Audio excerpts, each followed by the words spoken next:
తెలంగాణ వ్యాప్తంగా జరిగినటువంటి స్థానిక సంస్థల ఎన్నికల్లో పెద్ద ఎత్తున తెలంగాణ రాష్ట్రంలో బీఆర్ఎస్ అభ్యర్థులు సర్పంచ్లుగా గెలుపొందిన నేపథ్యంలో బీఆర్ఎస్ రాష్ట్ర వర్కింగ్ ప్రెసిడెంట్ కేటీఆర్ గారు నియోజకవర్గాల వ్యాప్తంగా అక్కడ ఉన్నటువంటి అభ్యర్థులను సన్మానించే కార్యక్రమం అయితే చేస్తూ ఉన్నారు.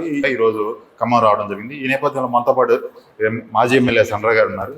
సార్ చెప్పండి, ఏదైతే ఈ సర్పంచులు పెద్ద ఎత్తున గెలుపొందిన నేపథ్యంలో ఈ రోజు ఖమ్మం జిల్లాకి కేటీఆర్ గారు వచ్చారు. అసలు కేటీఆర్ గారి పర్యటన ఈ సన్మానించే కార్యక్రమం లేదంటే పార్టీని పునర్వైభవం తీసుకొచ్చే కార్యక్రమంలో భాగమా అంటే మీరు ఏం చెప్తారు?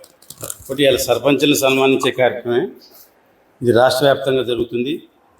వాళ్ళ స్వశక్తితో కష్టపడి సర్పంచులుగా గెలిచిన వాళ్ళ నూతన ఉత్సాహాన్ని, ఒక ఉత్తేజాన్ని నింపి వాళ్ళలో ఒక స్ఫూర్తిని నింపేందుకు ఈ యొక్క కార్యక్రమాన్ని ఏర్పాటు చేయడం జరిగింది. ఇది రాష్ట్ర వ్యాప్తంగా కొనసాగుతుంది.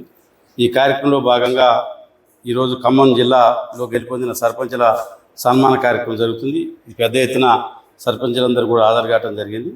ఈ కార్యక్రమం ద్వారా వాళ్ళలో నూతన ఉత్సాహాన్ని నింపేందుకు ఈ కార్యక్రమం ఉపయోగపడుతుంది. అంటే మరికొద్ది రోజుల్లో మున్సిపాలిటీ ఎన్నికలు, జడ్పీటీసీ, ఎంపీటీసీ కూడా జరగనున్న నేపథ్యంలో ఏదైతే ఈ గతంలో వచ్చినటువంటి విధంగానే రాబోయే రోజుల్లో కూడా ఈ ఫలితాలు ఉండబోతాయా? తప్పనిసరిగా గ్రామ పంచాయతీ ఎన్నికలే పునరావృతం అవుతాయి. నూతన ఉత్తేజాన్ని నింపుకొని ఇప్పుడు జరిగిన లోటుపాట్లను కూడా సమీక్షించుకొని మున్సిపాలిటీ ఎన్నికలకు కూడా మా యంత్రాంగాన్ని తయారు చేసేదానికోసం ఈ సన్మాన కార్యక్రమాన్ని కానీ కేటీఆర్ గారి పర్యటన మాకు ఉపయోగపడుతుంది. అంటే మొత్తంగా ఈ యొక్క కేటీఆర్ గారి పర్యటన అనేది ఇక్కడ ఉన్నటువంటి బీఆర్ఎస్ శ్రేణుల్లో ఉత్సాహాన్ని నింపేందుకు అనుకోవచ్చు. తప్పకుండా ఈ పర్యటన ద్వారా అటు సర్పంచులకు ఒక నూతన ఉత్తేజం, కార్యకర్తలు కూడా ఉత్సాహం వచ్చేదానికోసం యావత్ యంత్రాంగం మొత్తం కూడా కదిలింది కాబట్టి పార్టీ నిర్మాణానికి కూడా ఉపయోగపడుతుంది.